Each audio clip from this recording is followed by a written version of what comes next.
Welcome to our NGSS BioFab High School Storyline. This is based on NGSX and Storyline systems. It relies upon student interests and curiosities around homeostasis and the role of kidneys in terms of human health. As with any storyline, everything in here is adaptable and usable. The instructional routines are pulled directly from the Open SciEd instructional model. And we use these because it really does emulate a way for students to drive at their learning. And putting students in that control seat is not just opening it up and allowing kids to do whatever they want. It is really focused on how do we know it, why do we know it, what is the evidence that we have. And so for students to participate and take control of their learning, it's huge in terms of students wanting to continue in science. So here are the basic routines we're using in the unit and different activities that we are using to get kids excited about doing science.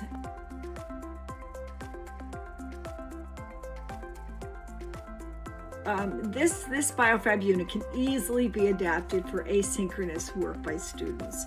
And wherever possible, if you can help kids to work in teams, be collaborative, our children need that, and they thrive in it, and they thrive in that atmosphere. We utilize capture sheets, which through Google Docs, where you can have students on teams build in some of their responses, and then you can share them out to the entire class so they're seeing how other groups are working. There are also collaboration boards. I use Nearpod, or you could also use Jamboard, where students can quickly add in their ideas, their thinking.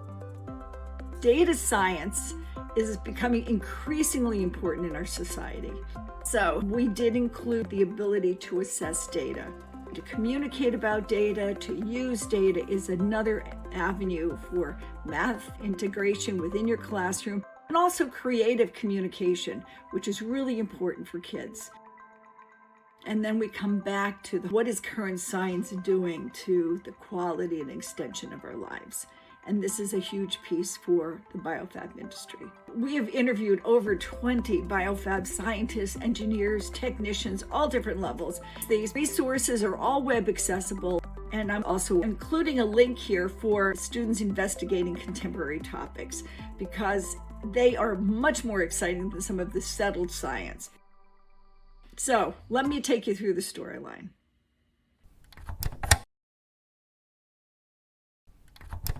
Hi everyone. This BioFab High School Storyline was created in collaboration with trained NGSX high school teachers in New Hampshire. Their ideas and suggestions helped to narrow the activities so they could be integrated within an existing curriculum. I would like to give credit to Tina Sturdivant from Pinkerton Academy, who also assisted with this storyline and helping to refine the activities in the storyline. Thank you to Tina. Our unit is focused on homeostasis, an integral part of most life science courses and important for life itself. We based our unit on the high school LS1-2 expectations for structure and function with interacting systems.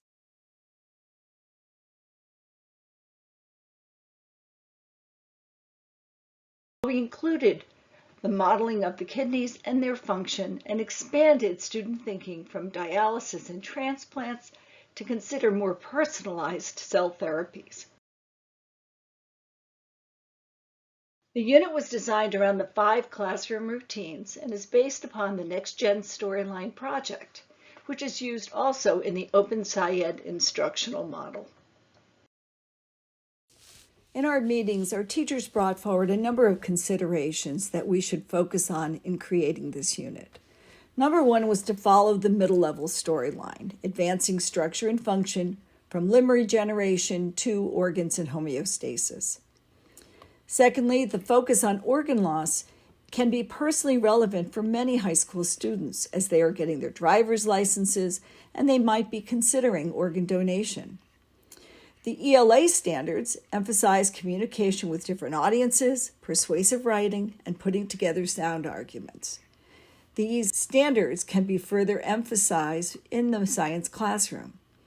The NGSS argument and analysis practices, along with the need for all students to develop data science literacy, encourage more data and mathematics to be used in life science. Lastly, the quantitative skills needed for all career pathways increase student agency and offer greater career advancement for all students, and that's not just in the sciences. Additionally, teaching science through relevant topics helps students understand science as an ongoing endeavor to understand our world, our body, and our systems. The STEM teaching tools are valuable resources that connect research with effective teaching. Our project also created 8 scientist videos aligned with the science and engineering practices. The first 3 and the last 2 videos are strongly connected to our instructional unit. Their academic and career stories present different choices and opportunities for your students to consider. They also discuss how the practices are so important in the culture of their laboratories and their companies. We also know how important communication and collaboration skills are for any career field. So your students need to have these skills going forward in today's workplace. This chart was developed as New Hampshire adopted the next generation science standards, and we ran workshops with business, industry, and teachers. It was revised last year and continues to support our ambitions for the science and engineering practices to become part of every student's science education experience. This chart is posted on our website if you want to read it in more detail. These instructional strategies were developed by OpenSciEd to promote strong learning experiences for all students. They are the direct result of the framework for science education and backed by research. The anchoring phenomena provides an access point for all students to engage. It promotes student curiosity, drives the learning for the unit, and builds equity. Your willingness to accept all ideas and questions sets the tone for students to also respect each other and to help each other fine-tune their understanding. The anchoring phenomena in this unit includes 2 videos of young women with kidney disease. One, quite young, undergoes dialysis regularly, and the other, an actress, received a transplant from a good friend. After watching the video, students are asked to submit questions and wonderings on Post-it notes. Consider this a pre-assessment of student knowledge and interests. Then students are asked to sketch a model that shows how kidneys function and service the human body. These are a few comments from high school teachers in rural and urban communities in New Hampshire. Students had many questions about kidney disease, how kidneys work, and how patients can be cured. The emotional ties to these stories are very important in terms of student engagement. Some students even commented about people they know that have transplanted kidneys. This driving question board contains some of the students' posted ideas and questions. It is not yet categorized. Some questions are directed at the people in the videos and wonderings about kidney disease, while others are focused on the kidneys themselves and what they do. Categorizing can help you to plan learning adventures for the various areas, simplifying subjects of student interest. Some areas might be readily researched through the web, and others might require deeper investigation. This is where instructional design can attend to students' interests, but also be guided by teachers to meet the required expectations and standards for learning. The modeling activity further informs us about students' understanding. These models show that some students understand that kidneys help to clean the blood out. How that works leads us to develop an activity that can help refine the models. Open formats of investigation are more engaging and push students to the practices. Students need to make sense of things on their own. Let them do the work of figuring things out. Here we see the evidence statements for this expectation. As facilitators, we get to plan the activities for our students. We can challenge our students to further clarify the function of the kidneys in relation to the overall function of the organism. This could be a dissection or a simulation of how the kidney works, with more research to again help students clarify the system interactions and needs. But the action of learning will only come as they revise their models and own that understanding. By doing this in small groups, then building a class consensus model, students are given the power to make adaptations or question how and why something is drawn. This mimics the peer review process that drives integrity and truth in science. The navigation and investigation routines encourage us to use the questions about the phenomenon to drive additional investigations. In other words, going deeper. However you decide to guide students' next steps, it's important for them to be using the science and engineering practices to figure out the science of what's going on. This back and forth of investigating and sense-making motivates student learning throughout a unit. The navigation routine connects the learning across activities. We help students to make these linkages by revisiting their initial ideas and focus questions and their models. We build class understanding through discussing where we agree and disagree, using evidence to validate our arguments. By returning to the driving question board, adding new questions, and refining our learning plan, we guide our students in deepening their learning. Putting pieces together should be an ongoing reflective exercise on learning. Beginning with the first or second rounds of activities, it is essentially taking stock of how our activities tie together to figure things out.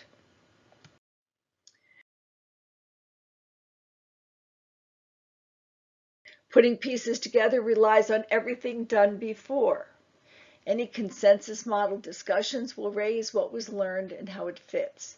To keep track of our learning, we use a class summary board and may also generate a gotta have it checklist, which is a listing of the important findings along the way. For example, a list of the things that we can all agree upon. People are generally born with 2 kidneys. Kidneys filter the blood. Kidneys use semi-permeable membranes to eliminate waste and retain important components. Kidneys transfer waste from the blood to the urinary system. These are examples of things that would be on a gotta have it list and help students to really refine what they need to take away. Here's an example of a beginning summary board. Students need to take the questions that they have answered from the driving question board and transfer them to the summary board. The summary board demonstrates what we did, what we found out from it, how we figured things out, and it also provides an opportunity for us to ask additional questions. Moving the questions from the driving question board to the summary board is a validating experience, and the class should agree that we have answered that question. Also, please don't expect to answer every question. There's not enough time in the day for that, and there will always be more questions to pursue in science. Discussions help students make sense of their learning. Remember, learning is a social enterprise. The one doing the most talking is also likely the one learning the most. Remember to practice a non-judgmental response when your students speak. If you are unclear about their explanation, ask if another student could explain it in their own words. In the resources, we'll also share the Turk site for productive talk, which has a self-guided course and talk moves to assist you with classroom discussions. Lastly, we consider problematizing. This is a critical piece of the routines, as it asks students to go deeper and apply the science ideas we have built together so far. As a teacher, I recall getting student complaints that the answer wasn't in the textbook, or that there could be multiple answers to a problem. I was proud of those complaints because they challenged my students to think. Here is one problematizing activity. We chose this because most students experience it personally, but don't always know why doctors require urine samples to be tested. Your students' responses will help you to know if they are indeed connecting kidney loss to homeostasis and perhaps predicting some of the indicators of good health. Our second problem is much like an engineering challenge for students. In our quest to learn about kidneys, homeostasis, and how different systems work together to keep us functioning, we also learned scientists are advancing the manufacturing of personalized organs. Student teams are challenged in this problem to present an argument for research funding. In science, these are often proposals that establish the need and benefits that the funding could bring. Investors will need to judge which proposal offers the greatest impact in order to decide which project gets the funding. In solving the final challenge, students use statistical evidence over time to show increases in organ needs and how many successful transplants actually occur. Lastly, I'd like to add that this debate or poster assessment also further promotes how data can be used in building an argument, and students get an opportunity to see how data can impact the outcomes of an argument. Data science is huge in our universe today, and our students need to be developing these skill sets.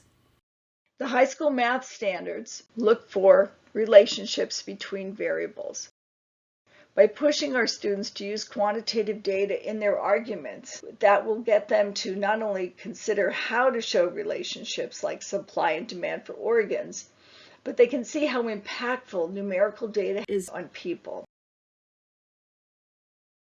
This challenge also supports the argument practice, not just in science, but also the ELA standards for 9th and 10th graders, which ask for students to be able to write arguments and support claims using substantive topics or text. These resource links can be found on our project page at the UNH Leitzel Center. We wish you all the best in learning with your students. Please contact us if you have any questions or ideas to really make these better. Thank you.